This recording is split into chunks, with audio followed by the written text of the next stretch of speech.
Video में हम लोग पढ़ने जा रहे हैं क्लास 8 का civics lesson number 1 the Indian constitution का पार्ट 2। पार्ट 1 डिस्क्रिप्शन में आपको मिल जाएगा।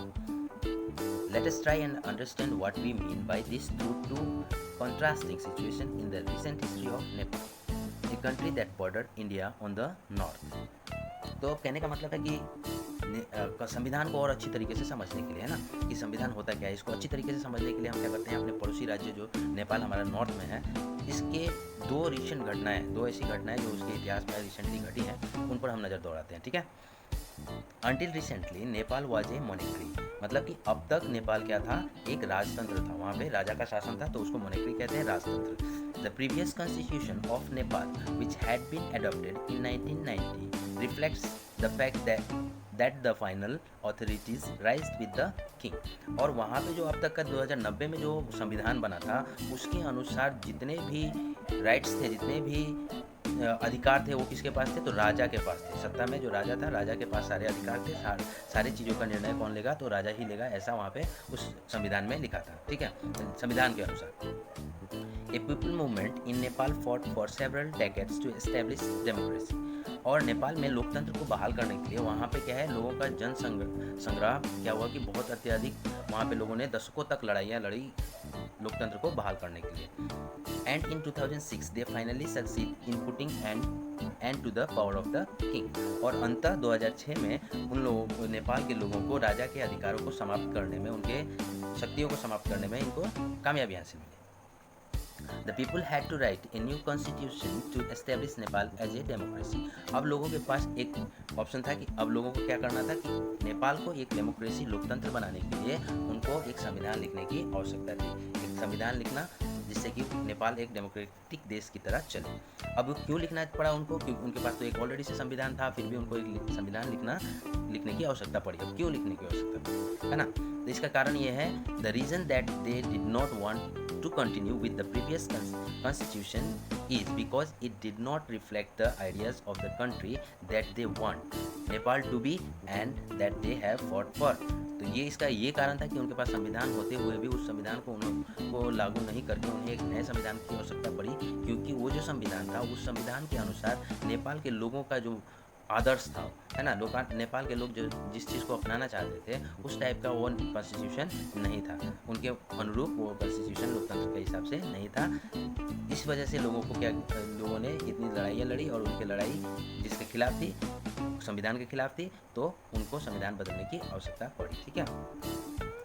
As in the game of football, in which a change in the constitutive rules which change the game altogether। कहने का मतलब है, जिस प्रकार से फुटबॉल के गेम में अगर कोई नियमों को बदल दिया जाए तो वो पूरी की पूरी खेल ही बदल जाती है ना।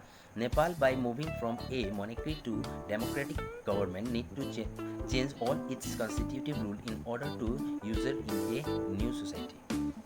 कहने का मतलब है, उसी प्रकार से नेपाल भी, जो कि राजतंत्र से लोकतंत्र की ओर मूव कर रहा था, राजतंत्र से लोकतंत्र में बदल गया था, अब यहाँ पर भी उसको अपने सारे के सारे नियमों को बदलने की आवश्यकता थी, क्योंकि वो एक नया समाज को स्थापित करने के लिए, उनको एक नए समाज की संरचना करने के लिए, एक डेमोक्रेटिक कंट्री की संरचना करने के लिए उनको एक नए संविधान को लिखने की आवश्यकता पड़ी। This is why the people of Nepal adopted a new constitution for the country in 2015। और इस वजह से लोगों ने 2015 में एक नेपाल का नया संविधान को अपनाया। नेपाल के नए संविधान को 2015 में लागू किया गया और लोगों ने उसको अपनाया। The caption alongside elaborates Nepal struggle for democracy। और यहाँ पे जो बगल में कैप्शन दिया गया हुआ है, ये आपको कुछ हद तक बताता है कि किस प्रकार से नेपाल में डेमोक्रेसी का जो स्ट्रगल हुआ था वो क्यों हुआ था और कैसे हुआ था। तो चलो इसको भी हम लोग समझ लेते हैं। The country of Nepal has witnessed several people struggle for democracy। अब नेपाल का जो लोकतंत्र है, वहाँ पे बहुत सारे संघर्ष हो चुके थे, नहीं, जिसका वो जीता जागता उदाहरण है, प्लस उसके बाद क्या हो कि वो इसका गवाह है कि लोकतंत्र के लोगों ने किस प्रकार से स्ट्रगल किया था। There was a people struggle in 1990 that established democracy that lasted for 12 years until 2002। अब नेपाल में क्या हुआ कि 2090 के बाद में क्या हुआ कि एक लोकतंत्र की बहाली हुई, लोगों के संघर्ष के बाद 1990 में लोकतंत्र की स्थापना हुई, जो कि 2002 तक चली। ठीक है, 12 साल तक वो लोकतंत्र चला, 12 साल तक लोकतंत्र बहाल रहा और 2002 तक चला। और 2002 के अक्टूबर में, इन अक्टूबर 2002, king Gajendra Citing the Maoist uprising the countryside as his reason, began taking over different assets of the government with the army assistance. तो 2000 अक्टूबर 2002 में राजा गजेंद्र जो थे उन्होंने माओवादियों को दिखा करके कि माओवादियों की गतिविधियां बढ़ गई हैं जिसकी वजह से देश में प्रॉब्लम्स है, इन सब कारणों को बता के उन्होंने क्या किया कि आर्मी के सहयोग से बहुत सारे अधिकार को अपने अधीन लेने शुरू कर दिया, उन्होंने सत्ता को अपने अधीन करना शुरू कर लिया। और क्या हुआ, the king then finally took over as the head of government in February 2005। और लास्ट में क्या हुआ, राजा 2005 तक, फरवरी के 2005 में जाके उन्होंने संपूर्ण सत्ता को अपने हाथ में ले लिया। तो देख रहे हैं चेंजेस कैसे हो रहे हैं। In November 2005 the Maoist join other political parties to sign a 12-point agreement. अब नवंबर 2005 में, फरवरी में तो वही था है ना, फरवरी में राजा ने पूरी सत्ता को हासिल कर लिया और नवंबर 2005 में जो वहाँ के माओवादी थे उन्होंने जो दूसरी राजनीतिक पार्टी थी उनके साथ में एक एग्रीमेंट तैयार किया, 12 पॉइंट्स का एक 12 सूत्री समझौता किया, ठीक है। This agreement signal to the large public and imminent returns to democracy and peace, ठीक है। अब जब ये 12 पॉइंट का 12 सूत्री एग्रीमेंट का वहाँ पे साइन हुआ तो लोगों के अंदर क्या हुआ, एक विश्वास जगा लोगों में कि वहाँ पर शांति और लोकतंत्र की बहाली के लिए उनमें विश्वास जगा। और इसकी वजह से in 2006 this people's movement for democracy begin gaining immunise force. अब कहने का मतलब है जो 12 सूत्री पॉइंट पर एग्रीमेंट पर साइन हुआ था इसकी वजह से लोगों में एक नई उम्मीद जगी थी। तो 2006 में लोगों का जो आंदोलन था ये माने अपने चरम पर पहुंच गया, ठीक है। It repeatedly refused the small concessions that the king made and finally in April 2006 the king restored the third parliament। तो इसके बीच में जब आंदोलन हो रहा था तो राजा ने बहुत सारे अपने संविधान में, जो उनके संविधान थे उसमें बहुत सारी छोटी छोटी चेंजेस की थी, लोगों को राहत देने की कोशिश की थी, लेकिन लोगों ने सभी को रिफ्यूज़ कर दिया, राजा के सारे कंसेशंस को, रियायत को, सब कुछ को उन्होंने नकार दिया। और लास्ट में 2006 के अप्रैल में राजा को पार्लियामेंट, तीसरी बार पार्लियामेंट का गठन करने पर मजबूर होना पड़ा, ठीक है। And asked the political parties to form a government. और राजा ने अप्रैल 2006 में पॉलिटिकल पार्टी जितने भी राजनीतिक दल थे उन्हें एक सरकार तैयार करने का मौका दिया, मतलब उनको आमंत्रित किया। In 2008 Nepal became a democracy after abolishing the मोनेक्री। और 2008 में नेपाल ने राजतंत्र को खत्म करके और वहाँ पर लोकतंत्र की बहाली हुई और वो नेपाल एक डेमोक्रेटिक कंट्री बन गया। The above photos show scenes from the people's movement of democracy in 2006। और ऊपर जो फोटो दिए गए हैं ये फोटो क्या है, लोगों के जो जनसंग्रह था, जनसंग्राम था, जो लोकतंत्र के लिए जो इनका मूवमेंट था, इसका एक तस्वीर है, ठीक है। आगे बढ़ते हैं हम लोग। हमने देख लिया कि नेपाल में किस तरीके से पहले राजतंत्र था, राजतंत्र के बाद लोगों का जो आंदोलन हुआ, उस आंदोलन ने राजतंत्र से फिर लोकतंत्र हुआ, लोकतंत्र के बाद फिर राजा ने शासन हासिल कर लिया, है ना, राजतंत्र हुआ और फिर दोबारा से लोकतंत्र की बहाली हुई, ठीक है। तो ये तो हमने ऊपर देख लिया, पढ़ लिया।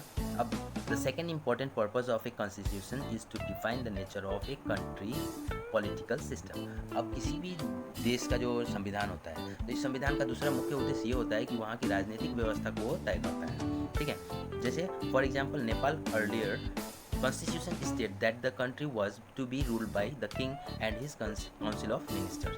जैसे कि उदाहरण ले लिया जाए तो नेपाल का जो पुराना संविधान था उसके अनुसार जो भी कंट्री का जो निर्णय होता था, चाहे शासन होता था, वो शासन किसके अधीन था, तो राजा और उनके जो मंत्री परिषद थे, मतलब काउंसिल ऑफ मिनिस्टर्स से उनके मंत्री थे, उनके अधीन था, ठीक है।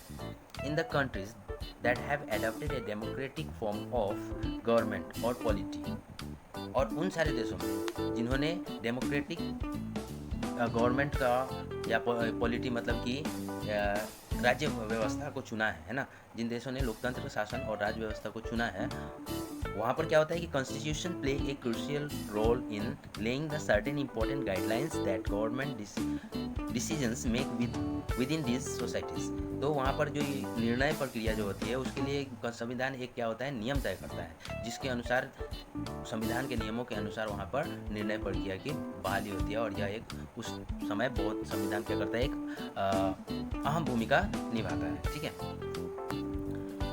In a democracy we choose our leader so that they can exercise power responsibility or our behalf।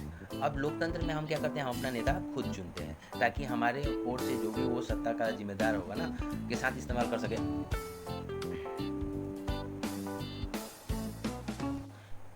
In In democracy, we choose our leaders so that they can exercise power, responsibility on our behalf. कहने का मतलब है कि लोकतंत्र में हम लोग अपना नेता खुद चुनते हैं और वो नेता क्या करते हैं, वो नेता सत्ता में अपनी जिम्मेदारी का सही इस्तेमाल कर सके, है ना, इसलिए हम लोग अपनी तरफ से उनको नेता चुनते हैं, ठीक है. However, there is always the possibility that these leaders might misuse their authority. और क्या है कि फिर भी हम लोग चुन के भेजते हैं, इसके बावजूद भी इसकी संभावना बनी रहती है कि ये जो लीडर्स जिनको हम चुन के भेजते हैं, ये नेता सत्ता का दुरुपयोग भी कर सकते हैं, इसकी संभावना बनी रहती है. And the constitution usually provide safeguard against this. और जो हमारा संविधान है, तो ये संविधान हमको इस प्रकार की परिस्थितियों से बचने का उपाय भी बताता है, ठीक है. This misuser of authority can result in gross injustice as demonstrated in the classroom situation below. और इस प्रकार का जो नेता के द्वारा मिसयूज किया जाता है अथॉरिटीज़ का, नहीं, सत्ता का दुरुपयोग करते हैं, तो इससे क्या हो सकता है, लोगों में भारी क्या हो सकता है, अन्याय लोगों के साथ हो सकता है, ठीक है. जैसे कि नीचे डेमोन्स्ट्रेट किया गया है, एक क्लासरूम का उदाहरण दिया गया है और उस उदाहरण में किस प्रकार से कोई अपने पावर्स का गलत उपयोग कर सकता है, उसके बारे में यहाँ पे दिया हुआ है. इसको हम देख के समझते हैं कि कैसी घटना घटती है, नहीं, और कैसे पावर का मिसयूज होता है. तो देखते हैं यहाँ पर किस प्रकार से पावर का दुरुपयोग हो रहा है. Suresh is the monitor. Suresh क्या है, क्लास का मॉनिटर है. ही इज ए बली, और वो क्या है, दबंग टाइप का लड़का है, ठीक है, दबंग किस्म का लड़का है. His classmate are not too found of him. और उसके जो सहपाठी थे वो उसको पसंद नहीं करते थे. Mrs. Rao, the class teacher, has to leave the class on some urgent work. और मिसेस राव जो है क्लास टीचर है, जिनको कुछ देर के लिए क्लास छोड़ना था और कुछ मैंने अर्जेंट काम के लिए क्लास छोड़ के बाहर जाना. She asked Suresh to mind the class. और उन्होंने सुरेश को कहा कि मेरे जाने के बाद में सुरेश क्या करना है कि क्लास के बच्चों की देखभाल करनी है, ठीक है, और वो वहाँ से चली जाती है. अब Suresh start picking on Anil. अब सुरेश को मौका मिल जाता है, वो दबंग किस्म का लड़का है, तो उसको मौका मिल जाता है और वो अनिल को तंग करना शुरू करता है. यहाँ देखिए कैसे यहाँ कन्वर्सेशन हो रहा है. Anil, today I am going to report you to Mrs Rao. और अनिल बोलता है कि आज मैं राव मैडम से तुम्हारी शिकायत लगाने वाला हूँ. But what have I done. लेकिन मैंने क्या किया.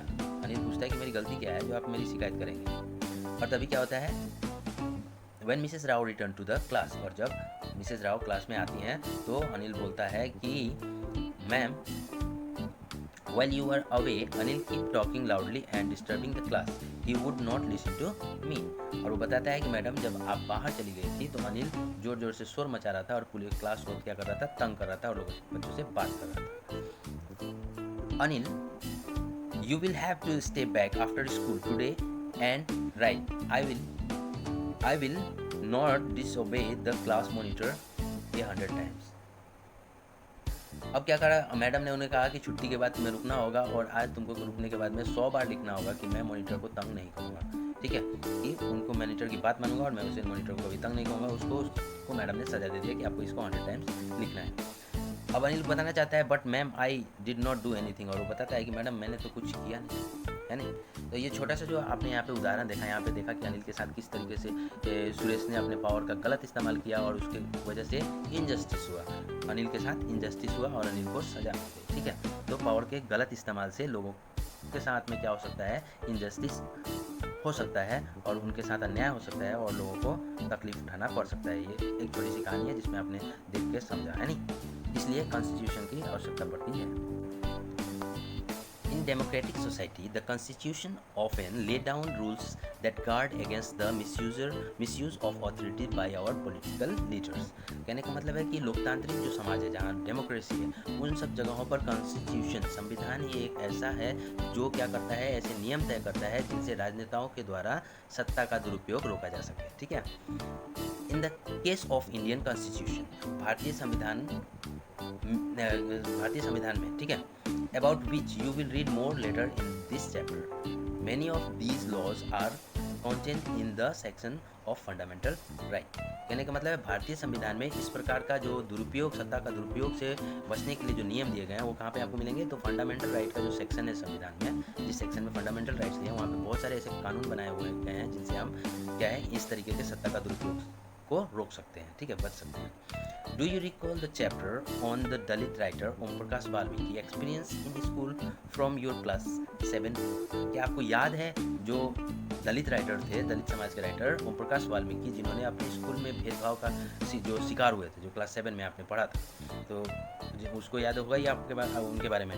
इन the chapter we talked about the discrimination Om Prakash face because he was Dalit. और उस चैप्टर में हमने ये पढ़ा था कि ओम प्रकाश के साथ जो भेदभाव हुआ था, क्योंकि वो एक दलित होने की वजह से उनके साथ भेदभाव हुआ था, उसके बारे में हमने वहाँ पे पढ़ा था।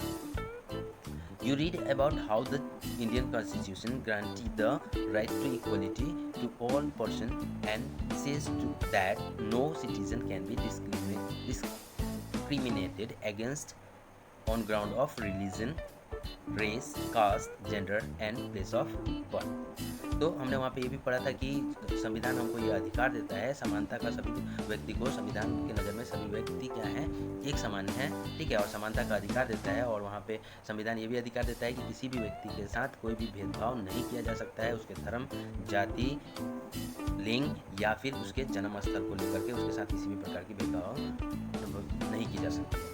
The right to equality is one of the fundamental rights granted by the Indian Constitution।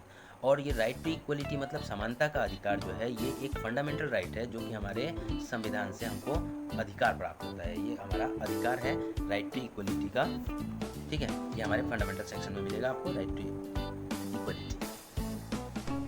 Another important function that a constitution plays in a democracy is to ensure that a democratic group does not use its power against other less powerful people or groups। तो लोकतंत्र में संविधान का एक महत्वपूर्ण काम यह भी होता है कि ताकतवर समूह जो है वो किसी दूसरे समूह के लोगों पर, जो कि कम ताकतवर है, ऐसे समूह के लोगों के ऊपर अपना वर्चस्व न दिखाए, ठीक है। ये भी संविधान का एक संविधान हमको का काम होता है, ठीक है, जिससे क्या होता है कि कोई ताकतवर लोग अपने समूह के लोगों के ऊपर में जाति नहीं कर पाए। तो the story board below demonstrate one such situation in the classroom. तो नीचे जो स्टोरी दी गई है वो इसी पर आधारित है कि किस तरीके से एक ज़्यादा ताकतवर समूह क्या है कि दूसरे पर हावी ना हो सके, है ना। तो उसका इस्तेमाल को समझाने के लिए हमको एक स्टोरी यहाँ पे दी गई है।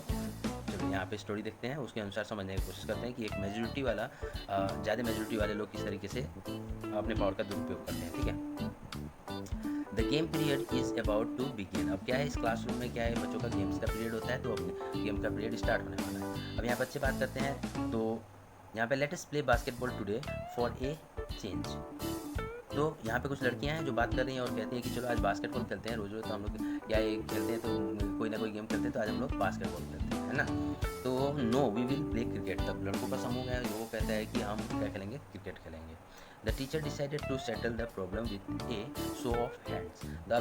जब यहाँ पे विवाद हो गया दोनों ग्रुप में कि कुछ बच्चे कह रहे हैं बास्केटबॉल खेलने के लिए, कुछ कह रहे हैं क्रिकेट खेलने के लिए, तब टीचर को इनका समाधान करने के लिए टीचर ने कहा कि अब हाथ उठाएं जो जिस गेम को खेलना पसंद करते हैं, है ना।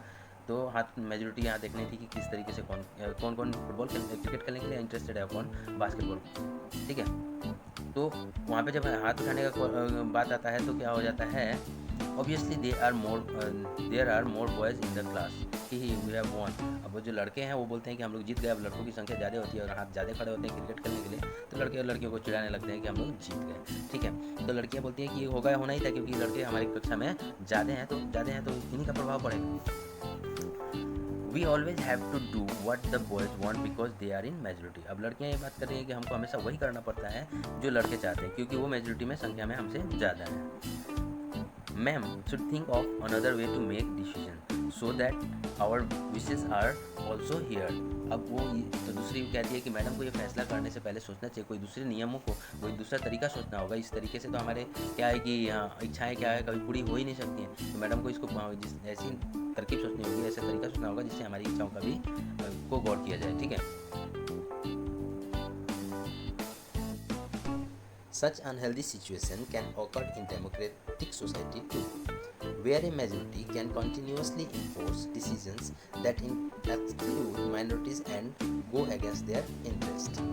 अब इस तरह का अस्वस्थ हालत लोकतांत्रिक समाज में भी पैदा हो सकते हैं जहां बहुमत वाला गुट लगातार ऐसे फैसले लागू करता रहता है जिनमें अल्पसंख्यकों की सहमति नहीं होती और उनका नुकसान होता है। As the above storyboard illustrates, every society is prone to this tyranny of majority। जैसा कि अभी जो हमने स्टोरी बोर्ड पढ़ा वहाँ पे मेजोरिटी का क्या है, मेजोरिटी की वजह से किस तरीके से लड़कियों के साथ अत्याचार हुआ है ना। तो इस तरीके का बहुत सारी ऐसी सोसाइटियाँ हैं जहाँ पे बहुमत की वजह से और लोगों के ऊपर में अत्याचार होता है trend. The Constitution usually contains rules that ensure the minorities and not exclude from anything that is routinely available to the majority.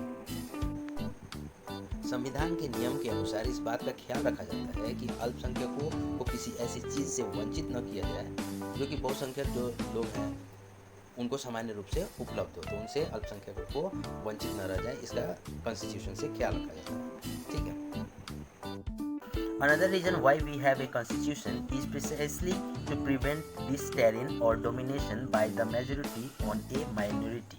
कहने का मतलब है संविधान का होना, इसका क्या है, दूसरा महत्वपूर्ण कारण ये है कि संविधान की वजह से ही मेजोरिटी, कोई भी बहुसंख्यक अल्पसंख्यक के ऊपर दबाव नहीं बना सकता है। ठीक है, इसका ये एक बहुत महत्वपूर्ण कारण है।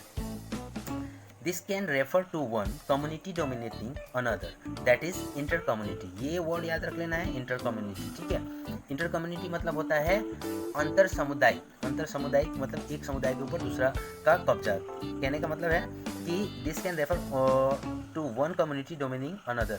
इस स्थिति में क्या होता है, एक समुदाय क्या करता है, दूसरे समुदाय के ऊपर वर्चस्व कायम करता है, उसके ऊपर अपना दबदबा कायम करता है। इस दबदबे को कहते हैं इंटरकम्युनिटी, मतलब डोमिनेशन, इंटर कम्युनिटी डोमिनेशन इसे कहा जाता है। ठीक है, और दूसरा होता है members of one community dominating other with in the same community, that is intra community domination. अब ये इंट्रा कम्युनिटी डोमिनेशन और इंटर कम्युनिटी डोमिनेशन ज़्यादा का नहीं, थोड़ा सा वर्ड का अंतर है। इंट्रा कम्युनिटी डोमिनेशन, इसमें क्या होता है कि एक ही समुदाय के लोग है ना, एक ही समाज के लोग, एक ही समुदाय के लोग क्या करते हैं, उसी समाज के अंदर दूसरे लोगों के ऊपर अपना वर्चस्व कायम करते हैं, इसको कहते हैं इंट्रा कम्युनिटी डोमिनेशन। और जब एक समुदाय के लोग दूसरे समुदाय के ऊपर अपना अधिकार या वर्चस्व जमाते हैं, उसको कहते हैं इंटर कम्युनिटी डोमिनेशन। क्लियर? आगे बढ़ते हैं। The third significant reason why we need a constitution is to save us from ourselves. अब यहाँ पे है save us from ourselves। ये जो ये थोड़ा सा अटपटा आपको लग रहा होगा कि ये save us from ourselves मतलब हमको खुद से कैसे बचाना है ना, कि संविधान हमको अपने आप से हमको कैसे बचाता है। तीसरा संविधान का होने का कारण ये है कि वो हमें खुद से ही बचाता है, हमको अपने आप से बचाता है। कैसे? This may sound strange, but what is meant by this is that we might at times feel strongly about an issue that might go against our large interest, and the Constitution help us guard against this. ठीक है, तो अब इसका कारण क्या हुआ? अब ये जो वर्ड आपने देखा कि क्या करता है संविधान, it save us from our self, ये सुनने में थोड़ा सा अटपटा लग रहा है, स्ट्रेंज लग रहा है कि ये अजीब सी बात है कि हमको खुद से बचने के लिए। तो ऐसा स्थिति कभी कभी आपके साथ भी आ जाता होगा, कभी ऐसा महसूस किया होगा कि आप लोगों ने क्लासमेट या अपने घर में अपने फ्रेंड से, चाहे किसी से भी ऐसा कभी कभी किसी बात पर, किसी चीज़ पर आपके दिमाग में कुछ ऐसी अजीब सी चीज़ें आ जाती होंगी, जैसे कि आप उसके लिए कुछ ऐसा कर दो जो कि आपके लिए भी नुकसानदायक हो, है ना, जैसे कि मार झगड़ा, ये सब ऐसा कुछ दिमाग में आ जाता है जब आदमी बहुत ज़्यादा गुस्सा हो जाता है, चाहे किसी बात को लेकर के कोई ऐसा हो जाता है जिससे कि वो बदला लेने की भावना या इस टाइप का कुछ भी दिमाग में आ जाता है ना। तो उस टाइम में अगर वो कोई काम करता है तो वो क्या होता है कि दूसरों के लिए भी हानिकारक होता है और वो खुद के लिए भी हानिकारक हो जाता है। ठीक है, तो संविधान हमको इन सब चीज़ों से भी बचाता है। हम डर जाते हैं कि अरे यार नहीं यार मेरे ऊपर ये हो जाएगा, केस हो जाएगा, वो हो जाएगा, दुनिया जान हो जाएगा, है ना, तो हम क्या करते हैं किसी भी ऐसे अप्रिय घटना को होने से रोक देते हैं। ठीक है, look at the story board below to understand this pattern. और इसको अच्छी तरीके से समझने के लिए नीचे जो एक स्टोरी बोर्ड दिया गया है उसको हम लोग देख लेते हैं। चलिए देखते हैं। अब ये जो स्टोरी बोर्ड है, इस स्टोरी बोर्ड में एक कहानी है, चलिए देखते हैं। Shabnam is in a fix, she has a decision to make. अब ये जो शबनम नाम की लड़की है ये एक दुविधा में है और उसे उस दुविधा से निकलने के लिए उसको कुछ तय करना होगा, कुछ डिसीजन लेना होगा। ठीक है, अब देखते हैं और समझते हैं कि उसको क्या चीज़ की दुविधा है।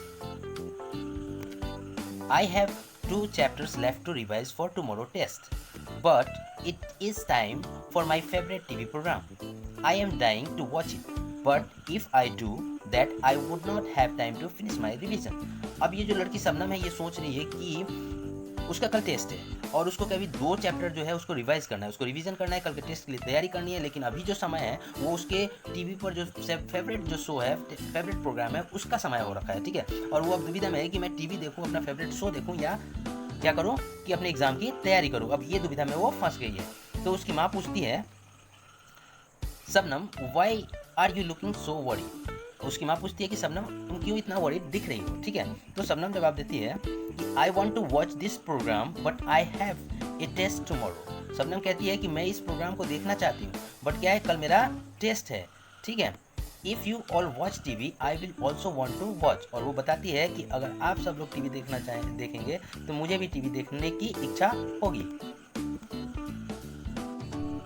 आई have an idea what if no one watch TV tonight. और वो बोलती है कि मेरे पास एक आइडिया है कि अगर सब लोग क्या हो कि अगर सब लोग आज टीवी आज रात ना देखें, then I may not be tempted. मतलब कि अगर सब लोग नहीं देखेंगे तो मुझे भी टीवी देखने का लालच नहीं आएगा, ठीक है। और अगले दिन वो कहाँ चली जाती है, एग्जाम में चली जाती है। और एग्जाम में जाके वो एग्जाम लिखती है और वो सोचती है कि it is good thing I did not watch TV. There are so many questions from the last 2 chapters. और वो बोलती है कि ये बहुत अच्छा हुआ मेरे लिए कि मैंने कल रात को टीवी नहीं देखा, क्योंकि बहुत सारे जो क्वेश्चन उसके हैं, जो कल रात को उसने 2 चैप्टर पढ़े थे, उसमें से बहुत सारे क्वेश्चन आ गए हैं, ठीक है। तो अभी आपने देखा कि क्या चीज़ का दुविधा है उसको। तो इस कहानी से हमने ये समझा कि कैसे किसी के ऊपर जो है कि हमको ये जो फर्स्ट वर्ड आपको मिला था कि संविधान हमको खुद से बचाता है, save us from our self. तो किस तरीके से इसको बचाया, कल इसकी एग्जाम थी, अगर ये एग्जाम का तैयारी का चिंता नहीं होता और उसमें तो वो पढ़ती नहीं तो क्या है कि एग्जाम में उसके नंबर नहीं आते ना। बात समझने की कोशिश कीजिए कि क्या वो उसके मन के मैंने कि यहाँ पर स्टोरी से हम क्या समझ रहे हैं कि अगर बाय द वे वो अगर संविधान माने कि लॉ नहीं होता कि एग्जाम देना है तो वो नहीं पढ़ती है, नहीं वो टीवी देखती, और टीवी देखती तो कल एग्जाम में वो फेल हो जाती। तो उसको क्या होगा, खुद से जो गलत काम करने से रोक लिया उसने अपने आप को, और क्या हुआ कि वो एग्जाम में उसको ज़्यादा क्वेश्चन उसमें से आ गए, ठीक है। ये इसमें समझाने की कोशिश की गई है। बहुत हद तक आई थिंक आपको बात मेरी समझ में आई होगी, है ना। और नहीं आई है तो कमेंट सेक्शन में लिखिएगा, आई विल एक्सप्लेन इट और अच्छी तरीके से, ठीक है। चलिए आगे बढ़ते हैं। Similarly the constitution help to protect us against certain decision that we might take that could have an adverse effect on the large principle that the country believe in. कहने का मतलब हुआ कि संविधान हमें ऐसे फैसला लेने से भी रोकता है जिसके चलते क्या है कि किसी दूसरे को या बड़े सिद्धांत को, जो हमारे देश का कोई सिद्धांत है, वो बड़ा सिद्धांत है, उसको ठेस ना पहुंचे, इन सब चीज़ों से भी रोकता है। और इनसे भी रोकता है जो कि पूरा देश जिस पर आस्था रखता हो, ठीक है, उनमें किसी तरीके का हम गलत फैसला कर लें, इससे भी हमें संविधान रोकता है, ठीक है। For example it is possible that many people who lived in a democracy might come to strongly feel that party politics has become so acrimonious that we need a strong dictator to set this right. अब क्या होता है कि लोकतंत्र में, है ना, मतलब कि जैसे कि उदाहरण ले लेते हैं कि लोकतंत्र में रहते रहते क्या हो जाता है कि कभी कभार ऐसा हो जाता है, महसूस करता है इंसान की ये जो पार्टी पॉलिटिक्स दुनिया भर का हो रहा है, कोई इधर का उधर का इधर, तो ये राजनेताओं और पॉलिटिक्स से लोग ऊब जाते हैं और थक जाते हैं, और वो दिमाग में लोगों के आने लगता है कि यार कि ऐसा कोई शासन आ जाता है, ऐसा कोई तानाशाह आ जाता है, या फौज के हवाले इसको कर दिया जाता है कि सब कुछ को ये लोग नष्ट कर दें और मतलब कि सब कुछ शांत हो जाए, और मतलब कि उससे ऊब करके, है ना, जो पार्टी पॉलिटिक्स से ऊब जाने के बाद में ऐसा दिमाग में आ जाता है ना, और लोग चाहते हैं कि ऐसा हो जाता है कोई तानाशाह को दे दिया जाता है या फिर सेना को हवाले पूरा देश कर दिया जाता है, जो कि सब चीज़ों को दुरुस्त कर देता है। लेकिन क्या है, उसके पीछे भी कारण है, ठीक है। Swept by this emotion, they may not realize that in the long run, dictators' rule goes against all their interest. लेकिन क्या है कि अपने इस इमोशन में, अपने इस भावना में लोग ये नहीं सोच पाते कि किसी भी प्रकार का कोई तानाशाह हो या फौजी शासन हो जाए जो लंबे समय तक चलेगा, तो क्या हो जाएगा कि आम जनता के हितों का नुकसान हो जाएगा, लोगों के हितों का नुकसान हो जाएगा। डेमोक्रेसी न रह के और तानाशाह हो जाए, कोई तानाशाही करे, है ना, राजशाही हो जाए या सेना के सुपुर्द कर दिया जाए, तो किसी एक का शासन हो जाएगा, तो वो लोगों के जो पीपल का जो अधिकार है लोगों का, वो उनसे वंचित रह जाएंगे। A good constitution does not allow this to change its basic structure. और एक बेहतर संविधान जो है वो इन सब चीज़ों की इजाज़त नहीं देता किसी। It does not allow for the easy overthrow of provisions that guarantee right of citizen and protect their freedom. अब क्या है कि ये जो संविधान, एक अच्छा संविधान क्या करता है, तो एक अच्छा संविधान हमको इन सब बुरे ख्यालों से निजात दिलाता है, मतलब हमको ऐसा सोचने नहीं देता, और क्या करता है, ये हमको यह हमें जो है कि हमारे मूल जो भी हमारी आज़ादी है उसको और हमारा जो अधिकार है ना, उससे हमको वंचित होने नहीं देता, इसकी भी संविधान रक्षा करता है। ठीक है, from the above discussion you will understand that the constitution play a very important role in democratic society. अब जो हमने चर्चा की है, इस चर्चा से आपको ये समझ में आ गया होगा कि संविधान हमारे लिए कितना महत्वपूर्ण है और हमारे जीवन में, हमारे समाज के लिए कितना महत्वपूर्ण भूमिका निभाता है। ठीक है, चलिए आगे देखते हैं, नेक्स्ट पेज।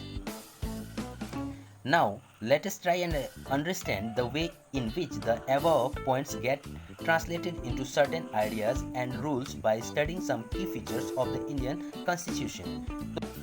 तो भारत का संविधान क्या है, मुख्य आयामों का अध्ययन करें और इस बात को समझें कि जो भी ऊपर हमने बिंदु पढ़े हैं, जो भी एग्जाम्पल्स पढ़े थे, वो क्या है कि आदर्श और नियम का रूप किस तरह से ग्रहण कर लेते हैं। ठीक है, तो आगे बढ़ते हैं। इंडियन कॉन्स्टिट्यूशन की फीचर, क्या पढ़ेंगे हम लोग? इंडियन कॉन्स्टिट्यूशन की फीचर, भारतीय संविधान और उसका क्या चीज़? की फीचर्स, मुख्य लक्षण। ठीक है, तो by the beginning of the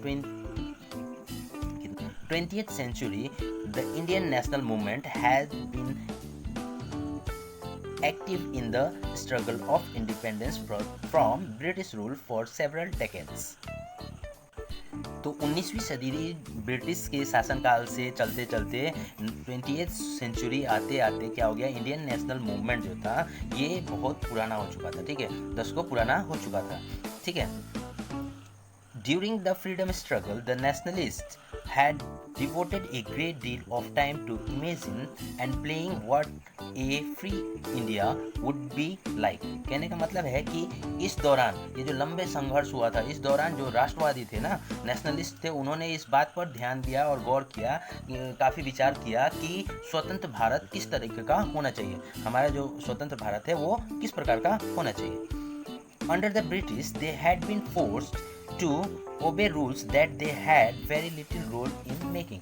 और उनको ये भी महसूस हो रहा था कि ब्रिटिश शासन के दौरान जो भी रूल थे, ब्रिटिश के जो भी रूल थे, वो क्या है, उनको ज़बरदस्ती उन पर थोपा गया हुआ रूल था। वो उन रूल्स को बनाने में भारत के किसी भी, बहुत कम ही लोगों का रोल था, ना मात्रा का रोल था लोगों का। जो भी रूल्स थे वो ब्रिटिशर्स ने बनाए थे और वो इंडिया पर थोप दिए गए थे और इंडिया के लोगों को उनको मानना होता था। ठीक है, long experience of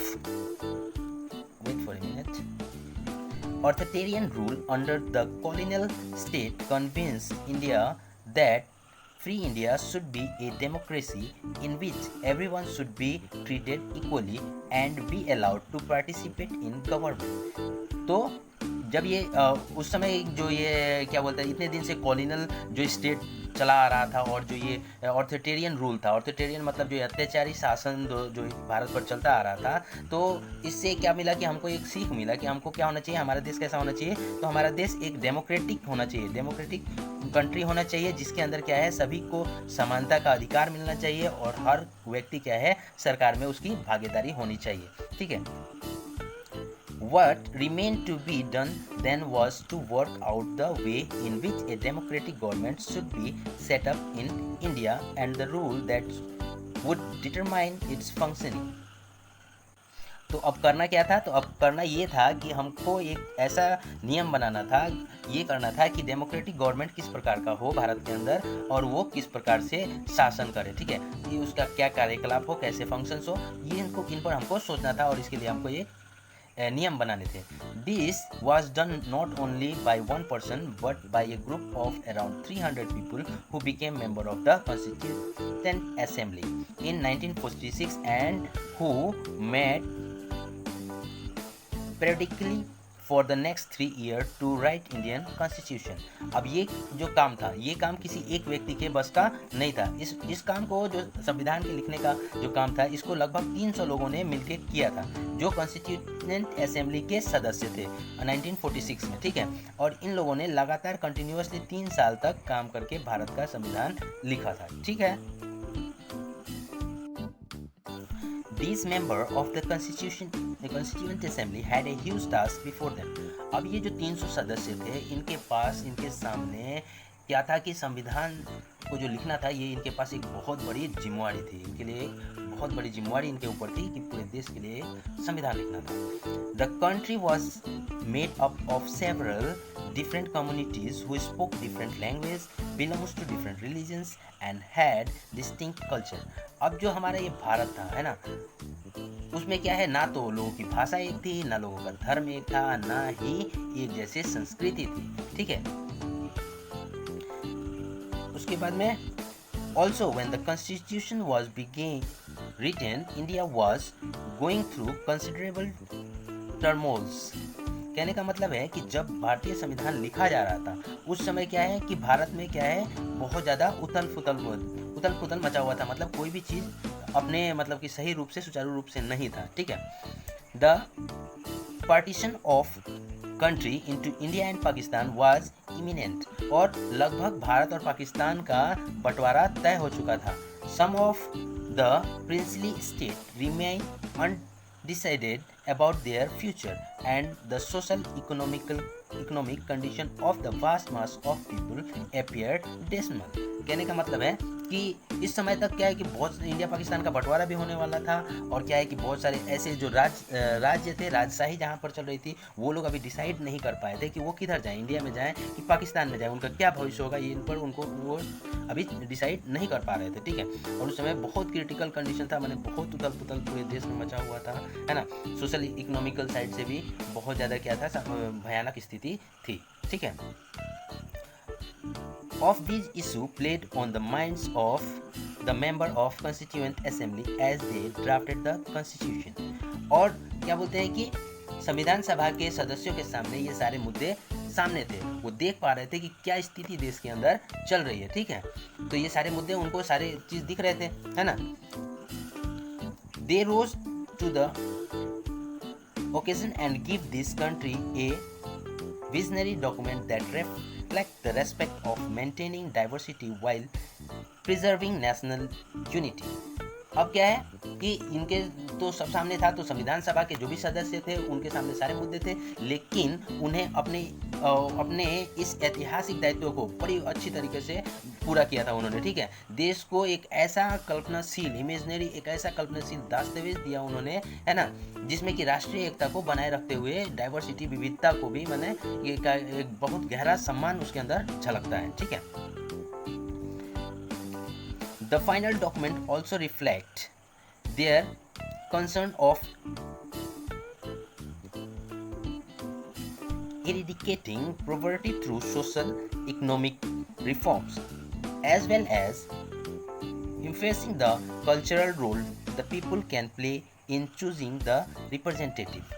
अब उन्होंने जो दस्तावेज तैयार किया उसमें सामाजिक आर्थिक सुधारों के जरिए गरीबी उन्मूलन और क्या बोलते हैं जो भी रिप्रेजेंटेटिव को चुनना था, है ना, इस सब चीज़ पर बहुत ज़्यादा महत्वपूर्ण क्या है भूमिका उन्होंने निभाया है। उन्होंने बहुत जोर दिया था कि किस तरीके से लोग अपने रिप्रेजेंटेटिव को चुन सकेंगे, कैसे गरीबी और इन सब चीज़ों मैंने पूरे चीज़ों पर उन्होंने बहुत विस्तार से काम। Listed below are the key features of Indian constitution. अब नीचे जो दिए गए बात हैं वो क्या है, भारतीय संविधान के की फीचर्स हैं। इसको आगे नीचे जो भी पढ़ेंगे उसको ध्यानपूर्वक पढ़ेंगे, ठीक है। इससे पहले हमने जो है कि किस तरीके से संविधान को समझने का कोशिश किया था, इसके ऊपर हमने कहानी को पढ़ करके कैसे कैसे संविधान कैसे बना, क्या होता है, इसको जानने का एक कहानी के माध्यम से हमने ऊपर देखा था, ठीक है। आगे हम लोग विस्तार से संविधान के बारे में पढ़ रहे हैं। While reading these, keep in mind the above mentioned concerns of diversity, unity, social economic reforms and the representation that the author of this document were grappling with। तो ये बात आपको ध्यान में रखना है, जो भी ऊपर हम लोगों ने मेंशन किया था, जो आगे हमने पहले पढ़ा है, जो diversity, unity, social economic reforms and representation के बारे में जो हमने ऊपर पढ़ा है, तो ये आपको ध्यान में रखना होगा कि इस दस्तावेज को जो लिख रहे थे वो लोग किस प्रकार से इसको लिखते समय कितना जूझ रहे थे, ठीक है, कितनी समस्याओं का सामना कर रहे थे वो लोग, ठीक है। Try and understand the way in which they try to balance these concerns with their commitment to transforming independent India into a strong democratic society। और यह भी आपको ध्यान रखना है और समझने का कोशिश करना है कि किस प्रकार से उन्होंने, है ना, स्वतंत्र भारत को एक शक्तिशाली लोकतंत्र समाज बनाने के उद्देश्य को पूरा किया था, ठीक है। इस पर आपको एकदम ध्यान में इन बातों को रखना है, क्लियर है।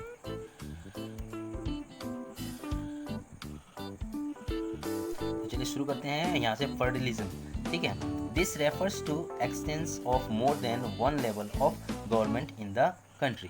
फेडरलिज्म मतलब होता है संघवाद, ठीक है। इसका मतलब ये हुआ कि किसी भी देश में क्या है कि एक से ज़्यादा स्तर की सरकारों का होना, ठीक है। In India we have government at the state level and at the centre. Bharat में हमारे पास क्या चीज़ है, सरकारें कहाँ हैं, राज्य सरकार भी है और राज्य स्तर पर भी सरकार है, और केंद्र पर भी, केंद्र स्तर पर भी हमारे पास सेंट्रल गवर्नमेंट है।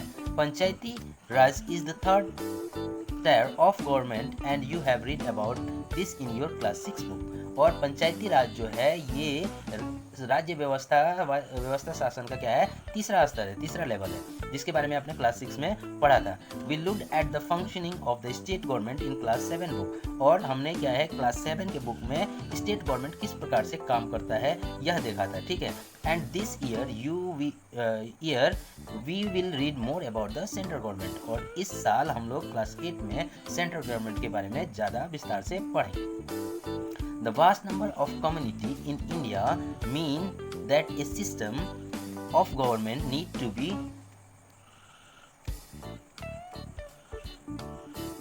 devised that did not involve only person sitting in the capital of New Delhi and make decision for everyone। कहने का मतलब है, इसका मतलब यह है कि इतने सारे भारत में समुदाय होने का मतलब ये नहीं है कि एक ऐसा गवर्नमेंट बना दिया जाए जो कि कुछ मुट्ठी भर लोग दिल्ली में बैठ करके और पूरे देश का फैसला करने लगे, ठीक है। इससे कि कुछ ही लोग पूरे देश पर शासन ना कर सके, एक ऐसी व्यवस्था की जरूरत थी, ठीक है। Instead, it was important to have another level of government in the state so that decision could be made for that particular area। अब इसके लिए क्या था कि इसके साथ साथ हमको केंद्र के साथ साथ क्या है राज्य स्तर पर भी सरकारों की आवश्यकता थी, ठीक है, जिससे कि क्या है पार्टिकुलर किसी भी राज्य में किसी भी क्षेत्र के जो है उन पर डिसीजन लेने का उनको अधिकार हो सके, ठीक है। ऐसा ना हो सके कि कुछ लोग दिल्ली में ही बैठे हैं और दिल्ली में बैठ के पूरे देश के हर चीज़ के ऊपर वो डिसीजन ले पाए। सो दैट क्या हुआ, एक नेक्स्ट लेवल के गवर्नमेंट की भी आवश्यकता पड़ी। While each state in India enjoys autonomy in exercising power on central issue। Bharat में क्या है कि सभी राज्यों को कुछ मुद्दों पर फैसले लेने का अधिकार है। Subject of national concern required that all of these states follow the laws of central government। और राष्ट्रीय महत्व के सवाल पर क्या है कि सभी राज्यों को केंद्र सरकार द्वारा बनाए गए जो भी कानून है उनको मानना पड़ता है, ठीक है। The Constitution contains lists that detail the issue that each tiers of government can make law on। संविधान में क्या है कि कार्य क्षेत्र की स्पष्टता के लिए है ना कुछ सूचियां दी गई है जिनमें बताया गया है कि कौन से स्तर का है ना गवर्नमेंट कौन से लॉ को बना सकता है, कौन से कानून पर मुद्दों पर कानून बना सकता है, ठीक है।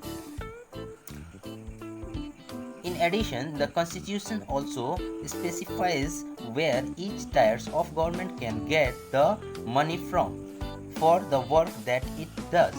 अब कॉन्स्टिट्यूशन में इसके साथ साथ संविधान यह भी तय करता है कि प्रत्येक स्तर का जो सरकार उनको अपने जो भी काम करने हो अपने राज्य के अंतर्गत जो भी काम करने हैं उनके लिए वो पैसा कहाँ से इंतजाम कर सकती है, ठीक है।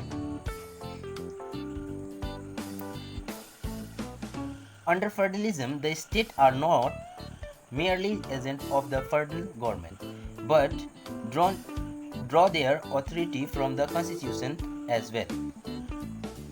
कहने का मतलब ये है भारत के जो भी राज्य के सरकार हैं वो क्या है कि फेडरलिज्म के अंतर्गत क्या है सरकार के प्रतिनिधि नहीं होते हैं। इन्हें भी जो है इनका जो ताकत और अधिकार कहाँ से मिलता है, कॉन्स्टिट्यूशन से ही राज्य सरकारों को भी अपनी अथॉरिटी मिलती है। All persons in India are governed by law and policies made by each of this level of government. और भारत के जितने भी लोग हैं, जितने भी सदस्य हैं, जितने भी भारत के नागरिक हैं, सभी को क्या है कि इन स्तर के जो अलग अलग लोग बनाने लेवल्स के गवर्नमेंट के द्वारा बनाए गए जो नियम है ना के मतलब कि उन्हीं के अंतर्गत आते हैं, ठीक है। कहने का मतलब है कि भारत के सभी लोग इन्हीं के द्वारा बनाए गए जो नीति हैं इनके अंतर्गत आते हैं। क्लियर है। Parliamentary form of government। The different tiers of government that you just read about consist of representatives who are elected by the people। तो सरकार के जो सभी स्तर हैं, है ना, वो सभी स्तर का जो गवर्नमेंट है, इस गवर्नमेंट में क्या है, रिप्रेजेंटेटिव जो भी लोग होते हैं, प्रतिनिधित्व करते हैं, प्रतिनिधि होते हैं, वो किसके द्वारा, लोगों के द्वारा चुने जाते हैं।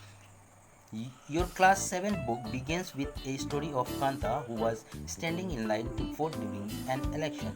और क्लास 7 का जो बुक आपका सिविक्स का था, उसका जो स्टार्ट होता है, वो बुक कांता नाम की एक औरत के नाम से स्टार्ट होता है, जो क्या है कि वोट डालने के लिए चुनाव के समय लाइन में, कतार में खड़ी होती है। The Constitution of India guarantee universal adult suffrage of for all citizens। Bharat का जो संविधान है ना, क्या है, अपने सभी वयस्क नागरिकों को वोट डालने का अधिकार देता है। When they were making the constitution, the member of Constituent Assembly felt that the freedom struggle had prepared the masses of universal adult suffrage and that this would help encourage the democracy mindset and break the clutches of traditional caste, class and general heritage। अब जो संविधान जो लिख रहे थे ना, तो संविधान के जो संविधान सभा के सदस्य थे, जब संविधान की रचना कर रहे थे, तो उन्होंने देखा, उन्हें लगा कि स्वतंत्रता संग्राम जो था ना, उसके दौरान, ठीक है, फ्रीडम स्ट्रगल के दौरान क्या है कि हमारे जो भी वयस्क थे, उनको क्या है, मताधिकार का प्रयोग करने के योग्य बना दिया था। स्वतंत्रता संघर्ष ने भारत की जनता को मताधिकार प्रयोग करने लायक बना दिया था, और उन्हें यह भी विश्वास था कि इससे न केवल लोकतांत्रिक सोच व तौर तरीकों को प्रोत्साहन मिलेगा, बल्कि जाति, वर्ग और औरत मर्द में, है ना, जो भी भिन्नता है ना, फर्क है, वो अधिकतर क्या हो जाएंगी, इन मान्यताओं को तोड़ा भी जा सकता है। ठीक है,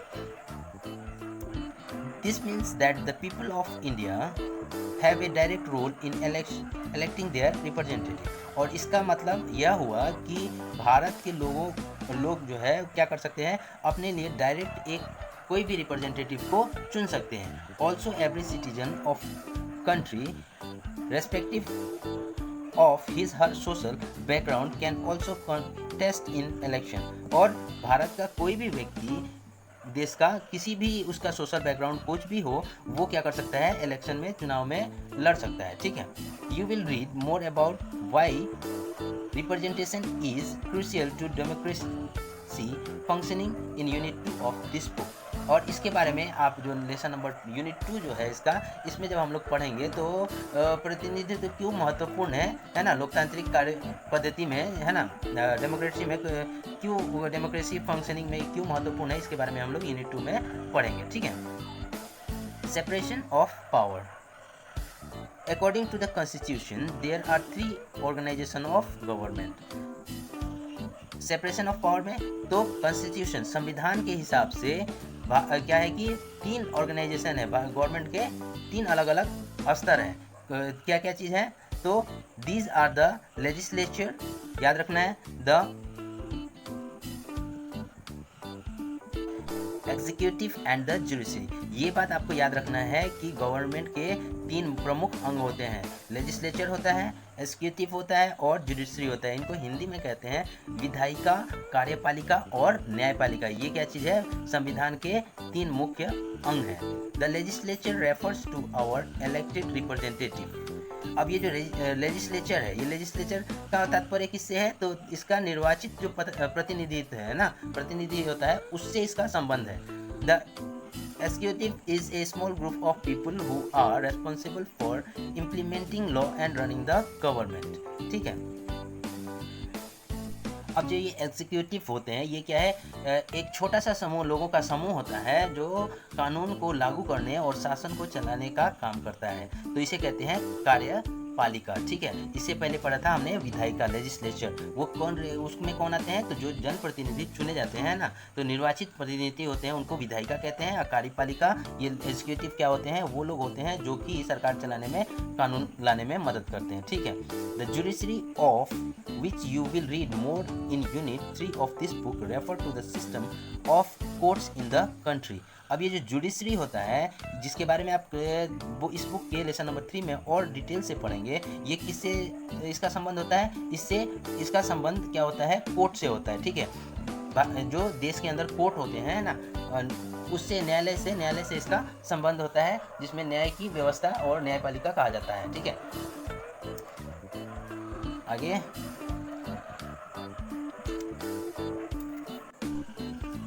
In order to prevent the misuse of power by any one branch of government, the Constitution says that each of these organs should exercise different power. तो सरकार की किसी भी शाखा के द्वारा सत्ता के दुरुपयोग को रोकने के लिए, है ना, संविधान में ऐसा प्रावधान है, ऐसा बनाया गया है कि ये जो अलग अलग है, ये तीनों शक्तियाँ एक दूसरे से अलग अलग होंगी। ठीक है, तीनों की अलग अलग शक्तियाँ होंगी जो कि एक दूसरे से सबका पावर अलग अलग होगा। Through this each organisation act as check on the other organisation of government and this ensure the balance of power between these three. अब शक्तियों के इस बंटवारे से, है ना, सबका अलग अलग जब शक्ति होगा, जब सबके अलग अलग पावर्स होंगे, तो इसके बंटवारे से क्या होता है कि एक दूसरे पर ये क्या कर सकते हैं, अंकुश लगा सकते हैं, एक दूसरे पर ये निगरानी कर सकते हैं कि कोई अपनी मर्जी का ना करे। इसके लिए एक दूसरे से ये क्या कर सके, एक दूसरे पर अंकुश कर सके और तीनों अंगों का संतुलन बना रहे। ठीक है, अब यहाँ देख लेते हैं, यहाँ पे लिखा हुआ है the word state is often used in this chapter. तो इस चैप्टर में बार बार स्टेट शब्द का इस्तेमाल हुआ है। अब स्टेट शब्द का तात्पर्य किसी राज्य के सरकार से और राज्य से नहीं है। It does not refers to state government, ये कोई राज्य सरकार को नहीं दर्शाता है। Rather when we use state we are trying to distinguish it from government. Government is responsible for administrating and enforcing law. क्या है कि मतलब कहने का मतलब है कि जब हम स्टेट वर्ड का इस्तेमाल करते हैं ना, स्टेट वर्ड का शब्द का इस्तेमाल करते हैं, तो इससे राज्य सरकार को नहीं जोड़ सकते कि ये किसी राज्य के बारे में है। हम क्या करते हैं, गवर्नमेंट से अलग, सरकार से अलग इसको एक महत्व देते हैं। राज्य मतलब राज्य अलग हो जाता है और गवर्नमेंट अलग हो जाता है। गवर्नमेंट का काम होता है कि वो क्या करे, उसकी जिम्मेदारी होती है कि कानून बनाना और उसे लागू करना। ठीक है, लेकिन क्या है, the government can change with election. सरकार क्या है, गवर्नमेंट क्या हो सकती है, बदल सकती है, इलेक्शन के द्वारा बदल सकती है, लेकिन स्टेट नहीं बदलेगा। The state on the other hand refers to the political institution that represent a sovereign people who occupy a definite territory. तो चुनाव के द्वारा सरकारें बदल सकती हैं पर राज्य नहीं बदल सकते। राज्य एक ऐसी संस्था होती है जो कि निश्चित भूभाग में, है ना, रहने वाले लोगों का प्रतिनिधित्व करती है। जैसे कि we can thus speak of the Indian state, the Nepali state etc. तो इस प्रकार से हम लोग क्या कह सकते हैं, भारतीय राज्य या नेपाली राज्य आदि कह के हम बात कर सकते हैं। तो क्या हो सकता है, भारतीय राज्य ही रहेगा जो कि प्रतिनिधित्व करता है कि यहाँ के इस भूभाग में रहने वाले लोगों का प्रतिनिधित्व करता है, मतलब रिप्रेजेंट करता है। जैसे कि नेपाल में रहने वाले लोगों के लिए नेपाली राज्य उन लोगों का प्रतिनिधित्व करता है। सरकार वहाँ भी बदल सकती है, गवर्नमेंट यहाँ भी इंडिया में भी बदल सकता है इलेक्शन से, लेकिन राज्य नहीं बदलते, स्टेट्स नहीं बदलते। अब इस बात को याद रखना है, स्टेट मतलब कोई राज्य नहीं होता। ठीक है, वो एक डोमिनेंट एरिया को कहा जाता है जिसका वो प्रतिनिधित्व करता है। The government is one part of the state. The state refers to more than just the government and can not be use interchangeable with it. राज्य का मतलब सरकार से नहीं ज़्यादा व्यापक होता है। ठीक है, क्या मतलब हुआ कि सरकार से राज्य का ज़्यादा इंपॉर्टेंस होता है, उसे सरकार के स्थान पर इस्तेमाल नहीं किया जा सकता है, गवर्नमेंट की जगह पर राज्य का इस्तेमाल नहीं किया जा सकता है। ठीक है, आगे बढ़ते हैं लेसन में, और लेसन में हम पढ़ेंगे, अब आएगा नंबर 4 फंडामेंटल राइट्स। ठीक है, मौलिक अधिकार। The section of fundamental right has often been referred to as the conscience of the Indian Constitution. मौलिक अधिकार वाला खंड भारतीय संविधान की क्या है, कॉन्सेंस मतलब हुआ अंतरात्मा। ठीक है, भी हम इसको कह सकते हैं, भारत का ये अंतरात्मा भी हम इसे कह सकते हैं। Colonial rule had created a certain suspicions of the state in the mind of the nationalists, and they wanted to ensure that a set of written rights would guard against the misuse of state power in independent India. अब जो colonial rule था, colonial rule ने जो भी nationalist थे उनके दिमाग में क्या कर दिया था, एक संदेह, राज्य के प्रति संदेह का भाव पैदा कर दिया था। ठीक है, इसलिए जो भी राष्ट्रवादी थे वो चाहते थे कि स्वतंत्र भारत में राज्य की सत्ता के दुरुपयोग से बचने के लिए कुछ लिखित अधिकार होना जरूरी है, ठीक है। तो वो इस लिहाज से वो चाहते थे कि यहाँ पे भी कुछ लिखित ऐसे अधिकार हों जिससे कि क्या है कि किसी भी प्रकार का भेदभाव ना हो सके, ठीक है। Fundamental right therefore protect citizen against the arbitrary and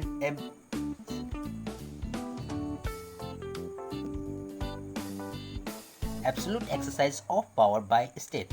अब क्या है, इस प्रकार से इस लिहाजे से जो हमारा मौलिक अधिकार है, फंडामेंटल राइट है ना, ये फंडामेंटल राइट हमको किसी के भी मनमानी से, है ना, किसी की भी मनमानी से और किसी भी निरंकुश इस्तेमाल से हमको देश के नागरिकों को बचाता है, ठीक है।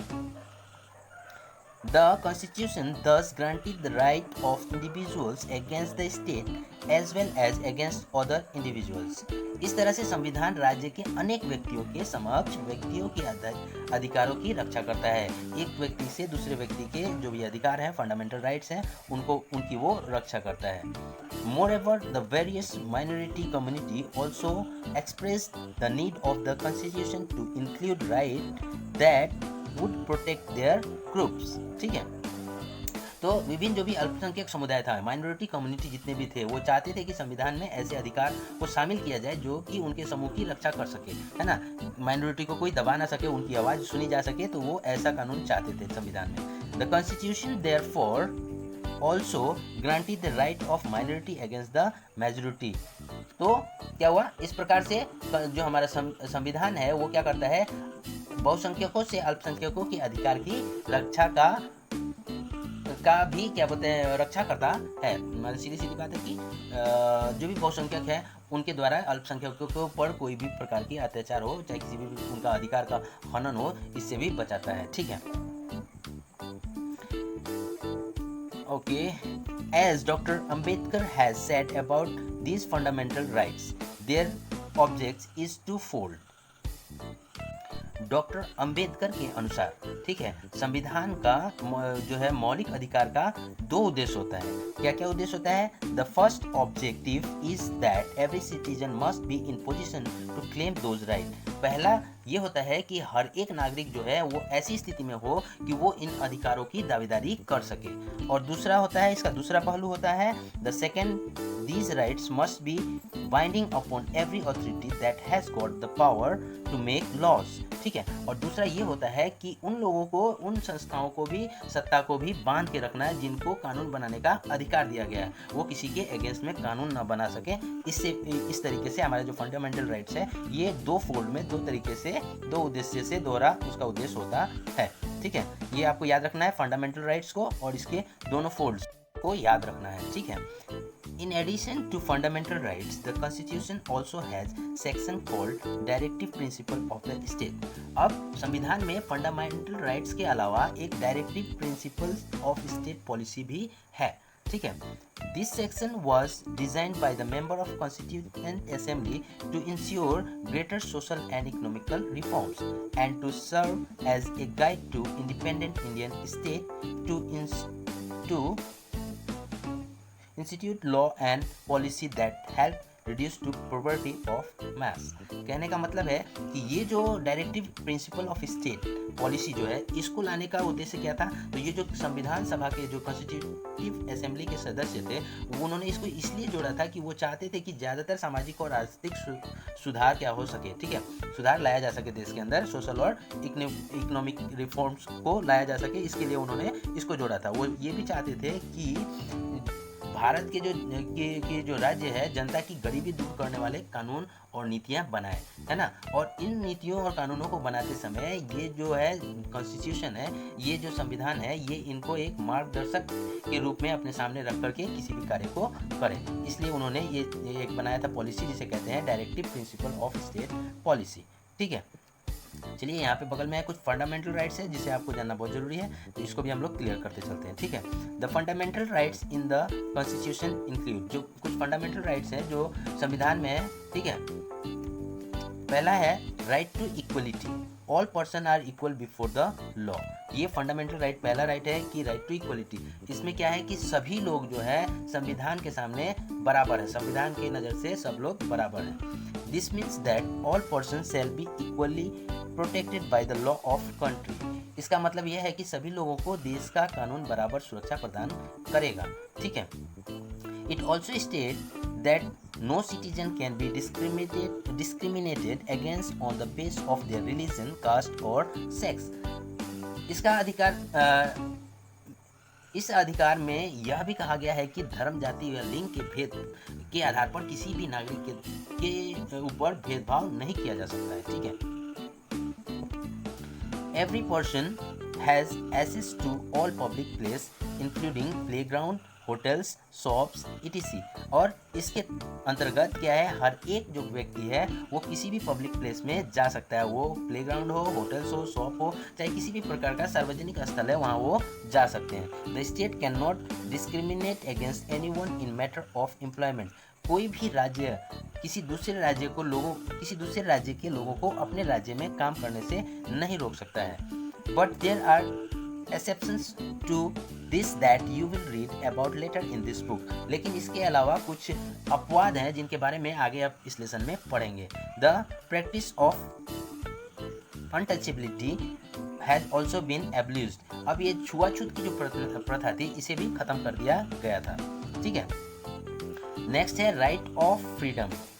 राइट ऑफ फ्रीडम पढ़ेंगे। This include the right to freedom of speech and expression, the right to form association, the right to move freely and reside in any part of country, and the right to practice any profession, occupation or business। अब ये जो स्वतंत्र right to freedom है, right to freedom के अंतर्गत क्या आता है, इसके आधार पे आप क्या है, सबको व्यक्तिगत भाषा की स्वतंत्रता मिलती है, सभा कहीं भी करना हो, है ना, किसी भी प्रकार का संगठन बनाना हो तो इसकी स्वतंत्रता मिलती है, देश के किसी भी भाग में आने जाने की स्वतंत्रता मिलती है, कहीं भी रहने की स्वतंत्रता मिलती है, ये किसी भी व्यवसाय, पेशा या कारोबार को करने की भी क्या मिलती है, स्वतंत्रता मिलती है, ठीक है। ये हमारा मौलिक अधिकार है, हम कुछ भी कर सकते हैं। राइट अगेंस्ट एक्सप्लोरेशन, ठीक है, तो इसके अंतर्गत आता है क्या चीज़, तो constitution prohibit human trafficking, forced labour and employment of children under 14 years of age. अब इसके तहत क्या आता है, संविधान में यह कहा गया है कि मानव व्यापार, ठीक है, या किसी से जबरदस्ती काम करवाना, श्रम करवाना, या 14 साल से कम उम्र के बच्चों के से मजदूरी कराना, ये क्या है, एक कानूनी अपराध है। Right to freedom of religion, चौथा है right to freedom of religion, किसी भी धर्म को मानने का हमको क्या है, अधिकार है। Religious freedom is provided to all citizen, क्या है, सभी नागरिकों को पूरी धार्मिक स्वतंत्रता दी गई है। Every person has the right to practise profess and propagate the religion of their choice. हर एक व्यक्ति को अपनी इच्छा का धर्म अपनाने, उसका प्रचार प्रसार करने, उसके माने अपने अनुसार उसको मानने का अधिकार दिया गया है। पांचवा है cultural and educational right. The constitution state that all minorities, religious or linguistic, can set up their own educational institution in order to preserve and develop their own culture। अब कल्चरल एंड एजुकेशनल राइट के अंतर्गत आता है कि सभी नागरिकों को पूरी धार्मिक स्वतंत्रता दी गई है ना। क्या कर सकते हैं उसमें वो लोग, क्या करते हैं, संविधान में कहा गया है कि धर्म या भाषा, सभी अल्पसंख्यक समुदाय अपनी संस्कृति की रक्षा और विकास के लिए क्या कर सकते हैं, अपने अपने शैक्षणिक संस्थान खोल सकते हैं, ठीक है, और उसके अकॉर्डिंग वो अपना काम कर सकते हैं, अपने धर्म को, अपनी संस्कृति को बचा सकते हैं, उसका उनको अधिकार है, ठीक है। छठा है राइट टू कॉन्स्टिट्यूशनल रिडीम्स। इसके अंतर्गत आता है this allow citizen to move the court if they believe that any of their fundamental rights have been violated by the state. अब राइट टू कॉन्स्टिट्यूशन रिडीम्स में आता है कि अगर कोई ऐसा व्यक्ति है जिसे लगता है कि उसका मौलिक अधिकार, फंडामेंटल राइट का हनन हो रहा है, तो उसके लिए क्या कर सकता है, अदालत में जा सकता है, या फिर वो उसके लिए क्या कर सकता है, प्रोटेस्ट कर सकता है, ठीक है, उसके खिलाफ आवाज़ उठा सकता है। तो ये इंपॉर्टेंट चीज़ है, ये आपको 6 फंडामेंटल राइट्स याद रखने हैं, क्योंकि हमेशा क्वेश्चंस में ये आपको फंडामेंटल राइट्स आ ही जाते हैं, किसी भी बहुत सारे एग्जाम्स में आ जाते हैं, ठीक है। ये आप खुद देख लीजिएगा क्या क्या है इसको, और इसके अकॉर्डिंग आपको समझना है। Which fundamental right will the follow situation violate. अब ये जो नीचे दिए गए जो चीज़ है इसमें किस प्रकार का, किस मौलिक अधिकार का उल्लंघन हो रहा है, ठीक है, ये आपको बताना है और आपने खुद समझना है। मैं वैसे बता देता हूँ। If A 13 years old child is working in A factory manufacturing carpets, अगर कोई 13 साल का बच्चा है जो कि एक कारपेट फैक्ट्री में काम कर रहा है तो कौन सा मौलिक अधिकार का उल्लंघन हो रहा है। If a politician in one state decided to not allow labours from other state to work in his state, अगर कोई एक ऐसा पॉलिटिशियन है, कोई एक नेता है जो ऐसा निर्णय लेता है कि दूसरे राज्य के लोगों को अपने राज्य में काम करने नहीं आने देगा, तो वो किस फंडामेंटल राइट का उल्लंघन करता है। If a group of people are not giving permission to open a Telugu medium school in Kerala, अगर कुछ लोगों का समूह अगर ये इजाज़त नहीं देता है कि तेलुगु भाषा की कोई स्कूल खुले, तेलुगु भाषा पर आधारित कोई स्कूल खुले, तो वो किस मौलिक अधिकार का उल्लंघन कर रहे हैं। If the government decide not to protect an officer of the arm force for being an women, अगर यदि सरकार सशस्त्र बल जो है फोर्स में कार्यरत किसी अधिकारी को इसलिए उसका प्रमोशन नहीं करती है क्योंकि वो एक महिला है, तो वो किस फंडामेंटल राइट का उल्लंघन कर रही है, ठीक है। तो ये आप समझ गए होंगे, है ना, और थोड़ा सा दिमाग लगाइए, मैं सब कुछ नहीं बताऊंगा। सेकुलरिज्म, ठीक है, तो हम यहाँ पढ़ने जा रहे हैं secularism. A secular state is one in which the state does not officially promote any one religion as the state religion. अब सेकुलरिज्म जो होता है इसको कहते हैं हिंदी में धर्मनिरपेक्षता, ठीक है। तो सेकुलरिज्म राज्य वह होता है जिसमें क्या है, राज्य अधिकृत रूप से किसी भी धर्म को, है ना, माने कि एक अधिकृत रूप से किसी भी धर्म को राज्य धर्म के रूप में बढ़ावा न दे सके, कि ठीक है, उसको कहते हैं सेकुलरिज्म, ठीक है। We will read more about this in following chapter. तो इसके बारे में हम आगे सेकुलरिज्म के बारे में पढ़ेंगे। कहने का मतलब है कि कोई भी राज्य मतलब पहले ही आप जान चुके हैं, राज्य किसी स्टेट को नहीं कहते हैं, ठीक है। तो कोई भी राज्य क्या है कि किसी भी एक धर्म को अपना राज्य धर्म नहीं बना सकता है, ठीक है। You now understand the way in which country's history often determine the kind of constitution that a country adopt for itself। अब तक आप लोगों को ये समझ में आ गया होगा कि समझ गए होंगे कि किस तरीके से देश का इतिहास यह तय करता देता है कि देश का संविधान कैसा होगा, ठीक है। The constitution play a crucial role in laying out the ideals or that we would like all citizens of the country to adhere to। अब संविधान उन आदर्शों को तय करने में एक महत्वपूर्ण भूमिका निभाता है जिन्हें हम अपने देश और अपने प्रतिनिधियों के जरिए साकार करना चाहते हैं, ठीक है। Just like in the game of football, a change of constitutive rule will affect the game। जैसे कि फुटबॉल के गेम में जो हमने शुरू में ही चैप्टर में पढ़ा था कि कोई भी कॉन्स्टिट्यूटिव रूल पूरे गेम को बदल सकता है ना, उसी प्रकार से Indian constitution has been earn over the year of reflect new concern of politics. तो उसी तरह से जिन देशों के संविधान में भारी बदलाव आता है वहाँ देश का बुनियादी स्वरूप भी बदल जाता है, ठीक है। Often a major change in the constitution mean a change in fundamental nature of the country। अगर किसी देश का मतलब कि किसी भी देश का कोई भी कॉन्स्टिट्यूशन में चेंज होता है तो उसका क्या है, सब कुछ बदल जाता है ना।